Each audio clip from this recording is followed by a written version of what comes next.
Hello, and welcome to The Resource, the podcast propelling employer brands to recruit smarter and retain better. I'm your host, Priscilla Peters. And I'm your other host, Scott Dismuke. And Priscilla, here we are. Yes. First episode.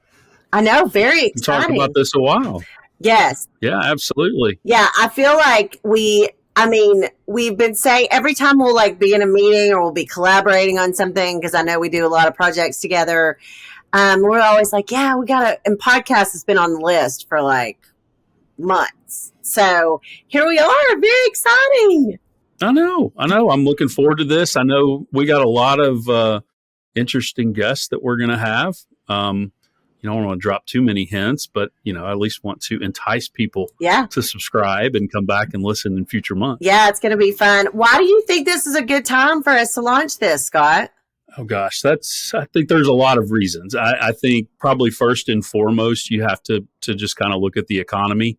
We're going to, talk to Bob Costello here in a little bit and learn a little bit more about that. But just from an economic standpoint, I think that, we're coming off of COVID and COVID freight and everybody that needed freight had freight. Spot market was good. Contract was good. And now things have, kind of come back to earth post COVID. And in those times, as we both see and hear, a lot of companies are cutting budgets and they're looking at ways to kind of cut back as the economy has slowed. And two of those areas a lot of times are in recruiting and retention. And so I think, hearing from people that are not just within the industry, but hearing from people outside of the trucking industry, because I think that's one really important thing that we don't do a lot of in transportation is hear from other people, because, there's other industries in this country that have to recruit and retain their employees. And so hearing those strategies and hearing the best practices that some of those folks do, I think is going to be key. And I'm actually looking forward to having some of those folks on that are outside of the trucking industry to kind of get their perspective on both recruiting and retention. Yeah, I think it's going to be great. And I think too, what's exciting for me is I know you guys kind of live and breathe in data a lot. We do too. We're constantly looking at data and trends. Probably the number one request we get, I'm sure it is from you too, what are you seeing? What is your data showing? What do drivers have to say? What are the trends in recruiting and retention? What should I be doing that I'm not doing? And so this will give us an opportunity to share some of that data. And really, honestly, we called it The Resource, but really that's what we're hoping, right? We're hoping it's a place where everybody comes and hangs out and uses it as a resource to really be able to recruit smarter and retain better. So, and listen, let's be real. We're going to have some fun up in here too. We know that there's going to be shenanigans. I always say, I told my husband, I said, hey, we're starting a podcast. And he was like, what? What do they know to put a microphone in front of you is terrifying. There's no telling what's going to come out of your mouth. So I know we're going to have fun too. So it's going to be exciting. Well, I hope we have a lot of fun in doing this. We'll have to get down to business at some point, and that's why we're going to have some guests on here that maybe can do a little bit of both, have a little fun, talk some serious issues, talk transportation, talk recruiting, talk retention. But let's be honest, I think, as you said, we've sat in meetings before, probably cutting up a little more than we should, probably making some folks that are signing our paychecks not real happy that we're cutting up. So I think what we figured out is we can do a podcast and we can get paid to cut up. Oh, and so yes, exactly. I think that's part of it. We can work and have fun at the same time. Yes, we can. I don't know if you know, but Conversion is the headquarters of fun in Nashville. So, that's what we call ourselves. So there you go.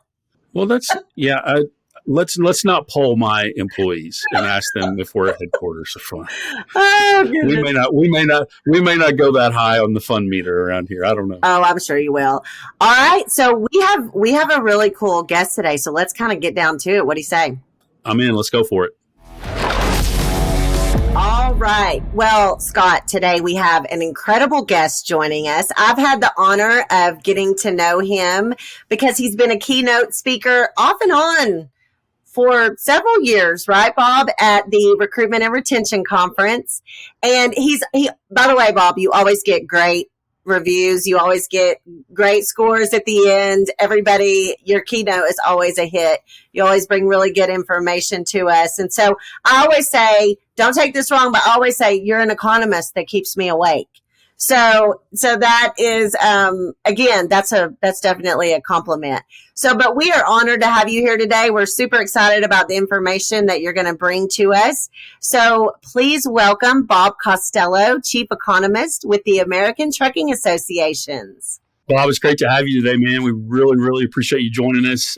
Really looking forward to picking your brain. Obviously, a lot is going on and has been going on the last several years from an economic standpoint with COVID and now post-COVID and freight recessions. And so we're really looking forward to picking your brain and kind of getting your thoughts on where things are. Well, it's a pleasure to be here. You're right. It's really unique times. So I'll try my best to help you and your viewers out. All right. So no guarantees, but I'll try my best. All right. So we always kick things off, Bob, with what we call the first 5 serious questions that seriously do not matter, because we're pretty serious around here, as you can tell, I'm sure. So we're going to kick this off. Scott, you want to give him the first of the first 5? Yeah.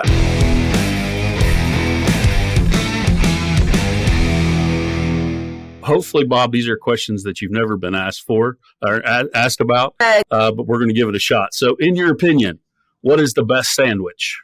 The best sandwich. I just got to go with plain old ham. Like I like a ham sandwich, right? So I'm going to go with that. Okay. Are you a mustard or Excellent. Mayo guy though? Like how do you take your ham? No, I got to have mustard on it. No mayo. Okay. All right. So what is your favorite movie? Oh boy. It's funny. My wife and daughter take me to the movies kicking and screaming, right? And then I love it. All right. So, but I got to go all the way back. If there's one movie I could only watch, it's the first Raiders of the Lost Ark. I love that movie. Okay. Have you seen the latest one? And of course, the new one's coming out. So June 30th. It's coming out June 30th. Oh, yeah. I didn't know when it was coming out. I knew it was coming out soon. So, yes. Yeah, the reviews have not been great. So, I'm hoping that all the folks that are reviewing it are wrong, because I am certainly looking forward to see that. But that is a great movie. Great movie. So, Bob, what is the most used app on your cell phone? Oh my gosh, that's a good one. Probably the weather, just to see what's going on. You know what? Listen. I live over in Alexandria, Virginia. I'm in Washington, D.C. The other most used app is going to be Waze, because traffic is so bad around here. Every day, coming into the office and going home, I use Waze just in case something happens. Those two are that's really boring. I'm already an economist. I'm already boring and sound boring enough. I just made myself sound even worse. That's great. No, I love Waze. I'm all about Waze. You should ask Scott sometime about my directional challenges. We'll just put it that way. I have, we were speaking at a conference last week, and he was like, oh, I was driving us, which I know is funny anyway, but he said, oh, just go north and da-da-da. I said, listen, I'm in trucking, but I don't do north, south, east, west. I do left, right. And he was like, oh, please, but I like Waze. I like Waze too. At least you know it. I think I have a good sense of direction, and it turns out I don't. So that's the worst of all worlds, right? I think I have it, and I don't. Yes. Okay, number 4. What is a talent you have that only those close to you know about? Talent I have that only, well, I would parlo un po' italiano. Oh. I speak a little Italian. We go there every year. And so I've picked it up over the years. So I guess maybe that. A lot of people probably don't know that. Yes, very interesting. I love it. Interesting. I love it. And you can see my button today, the Italian flag colors. See? Yes. So where's your favorite place to go in Italy? That's not part of the 5, but Umbria. It's right next to Tuscany, just north of. It's the countryside. It's awesome. But we also love Rome. My daughter's middle name is Roma, so we also love it there. Fantastic. Fantastic. So, last question here. If you weren't doing what you're doing today, your job, your career, what would you hope to be doing? I would have been an airline pilot, I think. And I would have been like, I would have loved to have done that. I have to travel all the time. And luckily, I love planes. My wife is like, every model, like, I think I would have, maybe even started off in the Air Force. But everybody's like, oh, you want to fly the fighter jets? I'm like, no, give me the big transports. Okay. And I'll have my cup of coffee and fly all that freight around. Right. That's what I would have liked to have done. That's great. That is great. That's great. All right, Bob, you finished the first part of the interview, the first 5, the serious questions that seriously don't matter. So we'll kind of transition here and get into the stuff that I think probably the folks tuning in are really interested in, and particularly as it relates to the economy. So first question is, obviously, freight recession, freight slowdown, we're all kind of in the midst of it. When do you anticipate the kind of current freight recession ending? And is there any light at the end of the tunnel that isn't a train? It's a good question. And it's really interesting because we are, in fact, in a freight recession, as you said, even though the macroeconomy has, and I've been waiting for it, has not entered a recession. And I don't even know that it will. I'd been calling for it for a while. I don't know at this point. I mean, the Federal Reserve's on the most aggressive monetary policy stance in 40 years. It's got to enter a recession at some point, but boy, it's like, so I heard the economy referred to as the Timex economy, takes a licking and keeps on ticking. But in terms of the freight recession, I guess a couple of, if we think about it, retail is in a recession. People are spending a lot more on travel and so forth versus goods. We were just moving so many goods during the beginning half of the pandemic, and then once it sort of abated, people started traveling again, and they stopped buying all these goods like they were during the pandemic. And now we're traveling and so forth. So that's hurt. Plus, we had way too much inventory on hand. Retailers are working through that. We got some numbers here recently on that, and we're making progress. It's not to where we need to be, but we're making progress. Housing's in a recession. Manufacturing is contracting year over year. So it's a tough environment out there for freight. When it ends, it's not going to boom anytime soon. My hope would be that retailers work through this glut of inventory and we get just some sort of normal or some sort of seasonal freight this fall, something which we haven't had since the pandemic, right? It started because at first we were just moving so much that wasn't really seasonal. And then last year we didn't have a fall freight season. So I think if we could get, some sort of normal seasonal freight this fall, it'll start to feel a little bit better out there. We can talk about it later, but you'll probably ask me a little bit about supply. I think that's going to impact the freight market much more than sort of the demand side. This is a supply side story going forward. But my hope is, not that the total freight, we'll probably have much, there'll be softness in housing and manufacturing through most of this year. So really it's a 2024 event, and I wouldn't expect a lot of growth next year, but we should get a little bit of growth in the freight market. Yeah. And so you mentioned housing, and for some of our listeners and viewers, and many people in the industry, honestly, especially when I think about like flatbed companies that we work with and things like that, housing starts are a big indicator of kind of how freight is trending for them. So what is the outlook on that front? It seems kind of regionalized in a way, but what's your take on that? Yeah, well, with the famous, real estate's all local, right? But so, let's move back to prior to the pandemic. We were excited about housing in the U.S. because millennials finally started buying homes. And that meant we needed to build more new homes. And we peaked in 2021 at about 1.6 million new homes started. This year we'll be down to, we'll call it 1.3, 1.35 some million, somewhere in there. Next year about the same. And if you look at it from the peak, that's about an 18% reduction in new housing starts. Now, it's far from the 70+% reduction we saw during the Great Recession, which was housing led, but it is certainly significant. And at the end of the day, I guess all real estate, including housing starts, is being impacted by the fact that we've seen 30-year mortgages go from 3% to 7%. So why would you buy a new home unless you absolutely had to, right? So that's part of what's going on with housing. I think next year will be about the same as this year. We'll call it 1.3 to 1.35 million.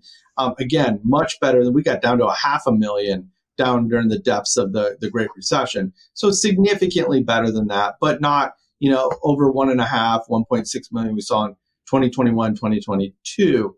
So, so not great, but not bad. Now, those fleets that have a lot of that freight, and they might say, things are a little soft. I would encourage them to start looking at freight and say infrastructure, right? We're going to get all this infrastructure spending and it's just starting. So I think there's going to be a fair amount of freight that's available in that space that will help at least offset some of the softness and due to housing starts. You think kind of going back pre-pandemic levels, or not quite to that point yet? To housing starts? Housing starts, freight overall. I think that next year, volumes will be down this year overall. We're even seeing it in contract freight. It's not just the spot market anymore. It's also contract, although contract is much, much better than spot market.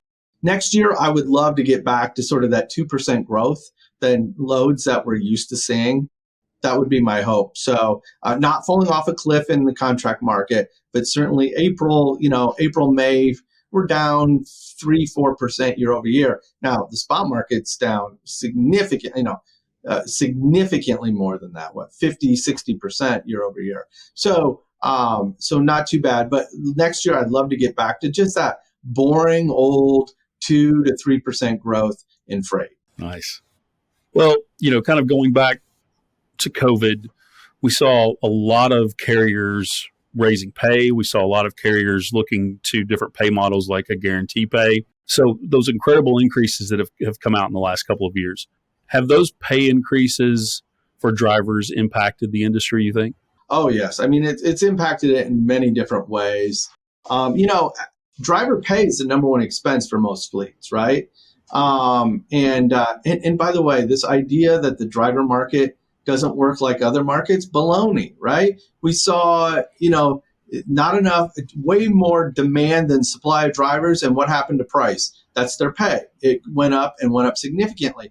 And if you look at things like the Bureau of Labor Statistics puts out data on average weekly earnings, and it's not a pure driver number, but it's pretty darn close. It's called production and non-supervisory workers. And if you look at that, historically, going back to 2000, it was, that metric would go up, close to 2% a year, 1.8% a year through 2019. Since then, though, this metric has gone up almost 7% on average per year. And the interesting thing is, it's average weekly earnings, which means pay rate times amount of work. There's, some drivers that when they get a pay raise, they elect to be home more often and drive a little less. And so that is, that even impacts this number. So real pay rates are up even more than this. Now, it is slowing down. So far this year, the data's lagged a month, so we only have through April. But in January, we went up 11.8% in this metric year over year. By February, it's down to 6.8. By March, 5.5.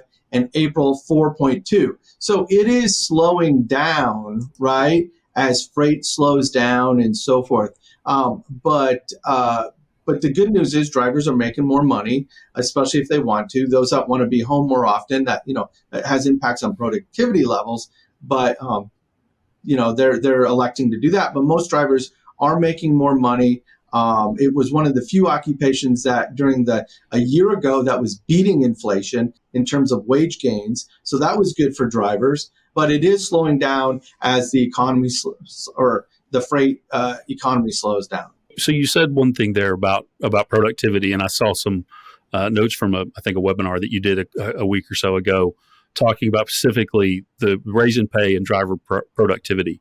Could you speak to that a little bit more? Because I think there was some interesting feedback that you had on that. Yeah, so we've done some studies on this.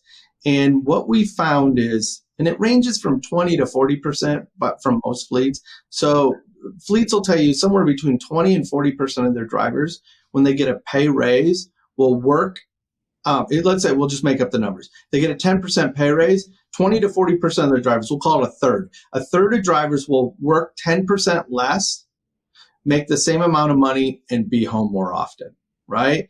And as a guy that travels a bunch, but one night, maybe 2 nights a week, I totally get it, right? I mean, I've never seen a period too where quality of life is so important to drivers, and I don't blame them. But so what happens is then you need more trucks to haul the same amount of freight, because a third of drivers are electing to drive less when they get a pay raise, right? And again, I'm not putting blame on anybody. I get it. Like, I really do get it.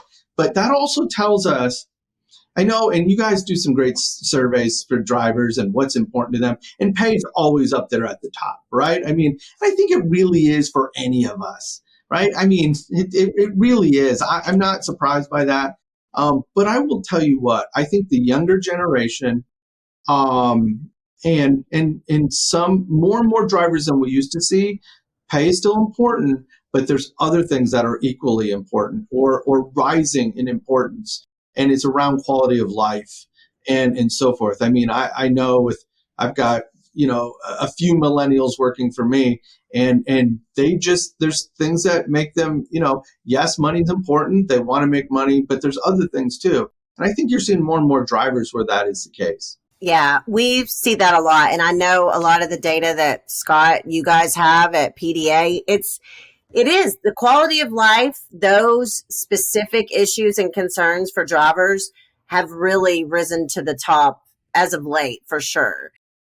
Okay, so when freight slows down and recruiting and retention gets a little softer, like these directors of recruiting or VPs of recruiting, their seat's not quite as hot, right? So right. They're thinking, okay, this is my sigh of relief when it comes to the driver shortage. How should we be looking at that, Bob? I know freight is slowing down, so maybe they don't need as many drivers, but those of us who are old timers who've been here a while, we know when it comes back, it's normally sometimes with a vengeance, and everyone needs drivers like yesterday. So what is kind of your thoughts on that? Yeah, I mean, you're exactly right. So as an economist, I will tell you, when I look at these things, whether it's the driver shortage or other metrics, right? Other metrics for the macroeconomy, you have your structural, causes of what's happening in the data, and then you have cyclical, right? And what you're really talking about there, Priscilla, is the cyclical, right? We're seeing a temporary drop in freight. So that means we don't maybe demand as many drivers, but the long-term structural problems of the driver shortage have not gone away. It has simply been under the surface because the cyclical is more important or coming to the top more right now. But listen, there are many, many reasons for the driver shortage. Demographics, high average age, lack of females, congestion, right? And you're sitting in congestion, you need more drivers than to haul same amount of freight if they were more productive. Lack of parking, we're getting some good stuff there. Hopefully that'll help, but lack of parking, the inability of 120, 130,000 drivers since January of 2020 to pass a drug test. I mean, there's a lot of reasons for the driver shortage, and that means there's no one solution, right? It's interesting. Europe, because of their driver, the driver shortage is not unique to the U.S., by the way. It's all over the world. And in fact, Europe, in the face of their driver shortage, just lowered their starting age from 21 to 18. So, we have the pilot program, but they went across the board, automatic, everybody, go down to 18. So that's kind of interesting. So you're exactly right. So if those folks that are sitting back on, it's a little easier right now. It's soon when freight starts to come back, it's going to get really difficult again. And in fact, we've seen some drivers just leave the industry. So that means that, to your point, you said it earlier, sometimes it comes back and it comes back even worse and pretty darn quick. So that absolutely could happen. Maybe even this fall again. The first signal I'm looking for is to try to get just a normal seasonal fall freight season, right? And if we got that, I think even that would tighten up the driver market a little bit. Yeah, for sure. I want to talk about this international markets thing for just a second, because I saw that. I've seen the data that you've shared before on driver shortage numbers for these other countries, which is very interesting. But when I saw that they changed the age in Europe, that was very eye-opening. How likely do you think that we could see that in the near future here? I know it's a big debate in the industry for sure. It is. Well, I think we've taken the first step, and that is the pilot program. That wasn't exactly what, people were hoping for and so forth that are promoting this, but I think it's a good step in the right direction. So if you think about it, we should get data from that, but we should also start to get data from Europe. And and what's happening there with 18, 19, and 20-year-olds. So, I think we'll eventually get there, simply because out of necessity, we're going to have to. I mean, part of the issue is, and this, because of that 21, and the same thing was happening in Europe, somebody graduates high school, they don't go to college, they don't go to the military, they're not sitting around waiting to become an interstate truck driver. So they go off to retail, they go off to something else. And then when they want to start making better wages with benefits, right? And this industry offers good benefits. Then they come to us, and the average age, if you go to a truck driver training school, was over 30, close to 35 years old. So that's why we have high retirements. That's why we have a high average age. So I think, Europe and the pilot program should give us some good data in the next couple of years around what are 18, 19, and 20-year-olds doing in terms of safety. Yeah, I think that's going to be really interesting. Yeah. So Bob, kind of last question here.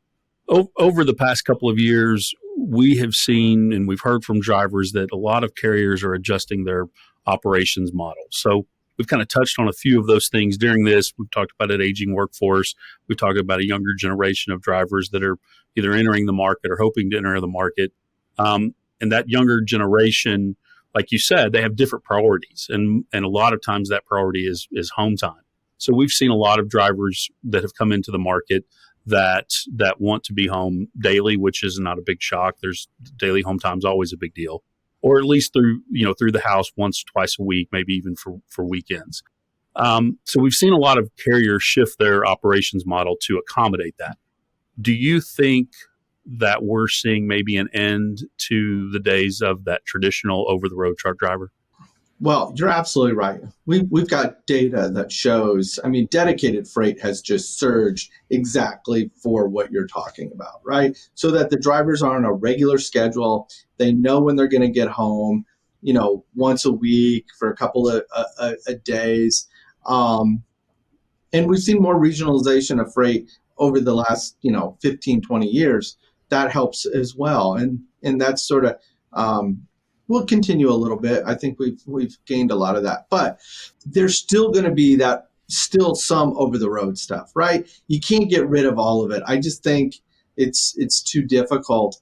But where possible, and we've seen it over the last, several years, and it continues, fleets are going to do as much as they can to get that dedicated freight so that those drivers do get regular at home. And I hear from other fleets, from fleets too, that say, Bob, if we can get them home every night, they actually, and this just shows that it's not all about pay, they'll take those jobs even if they pay less because they want that, right? And so I think, so my point is, Scott, that they'll do it as much as they can. It's just that I don't think you can completely get rid of that OTR driver environment. It'll shrink in size, but it won't go completely away.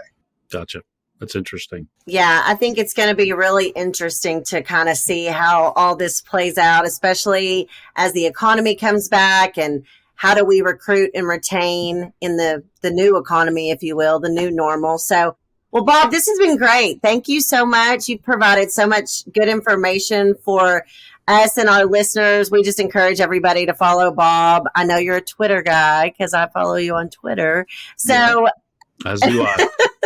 So thank you for joining us, and go have a ham sandwich, go have some fun. Yeah, it is about lunchtime. So thanks, Bob. Thank you. Thanks, Bob. Really appreciate your time today. My pleasure.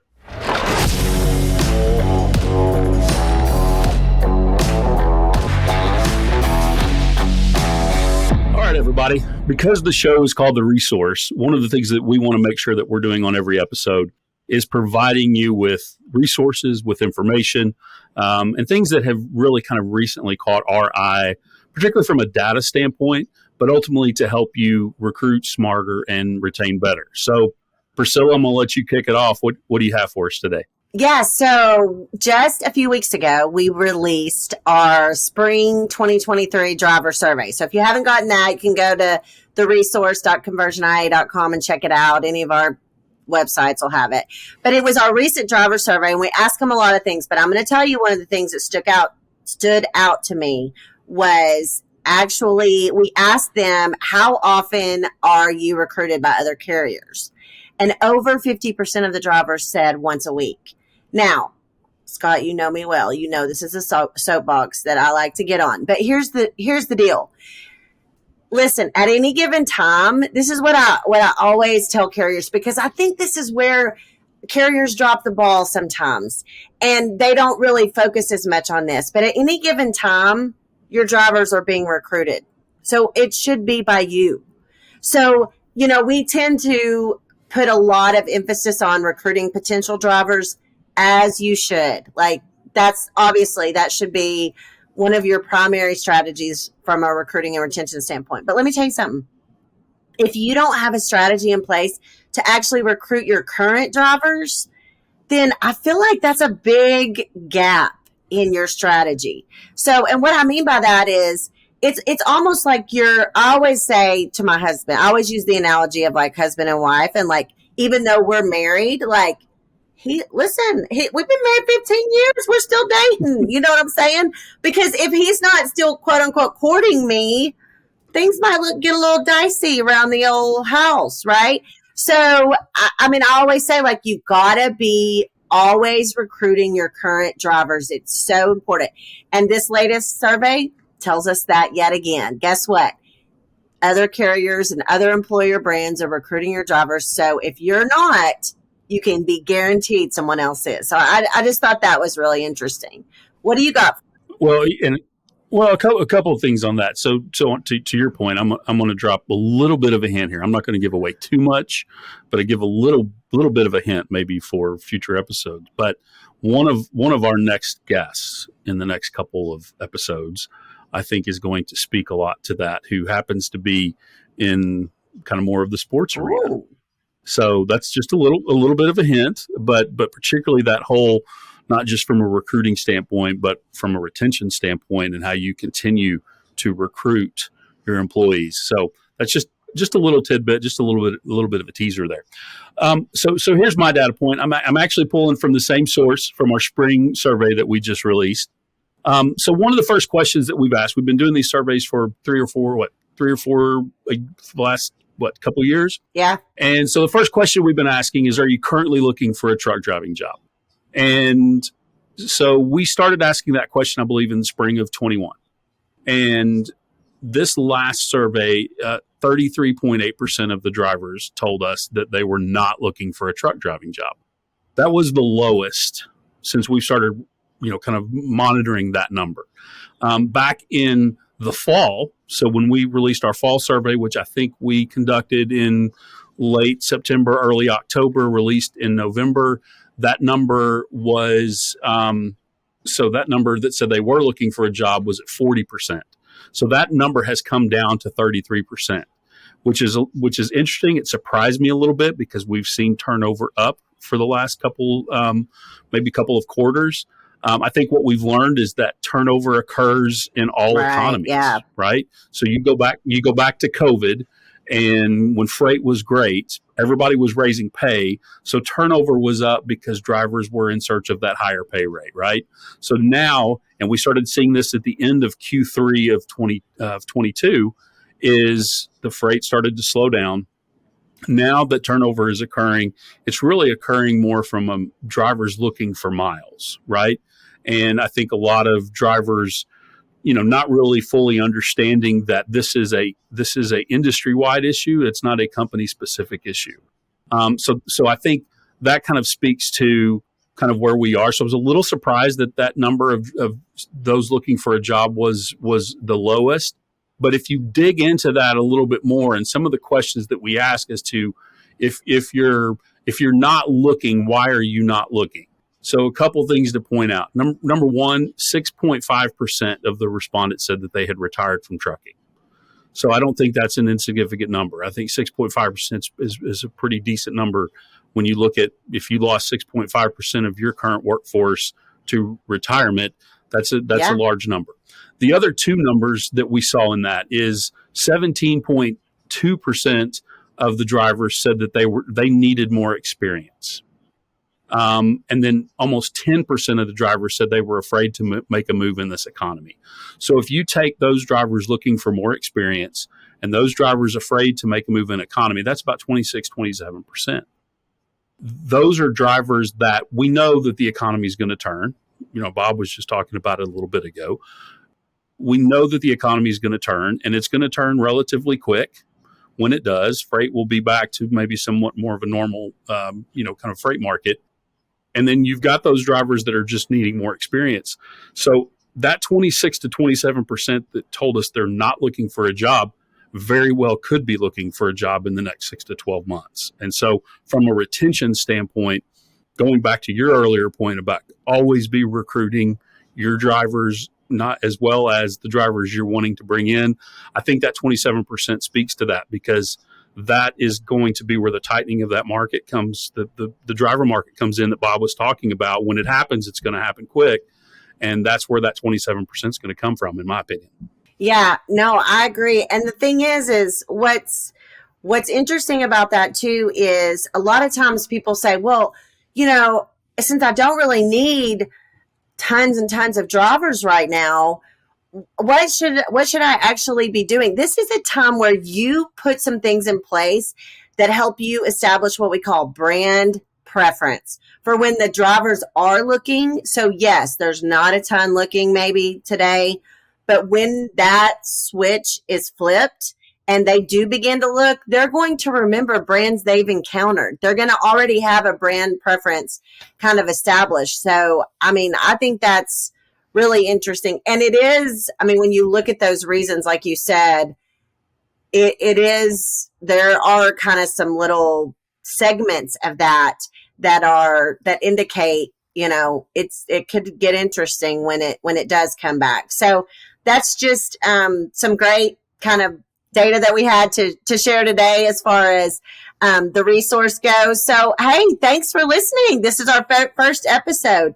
Thanks so much for listening to the resource. If you had fun and you got some great information, give us a high five by leaving a rating and leave a review on your favorite podcast platform.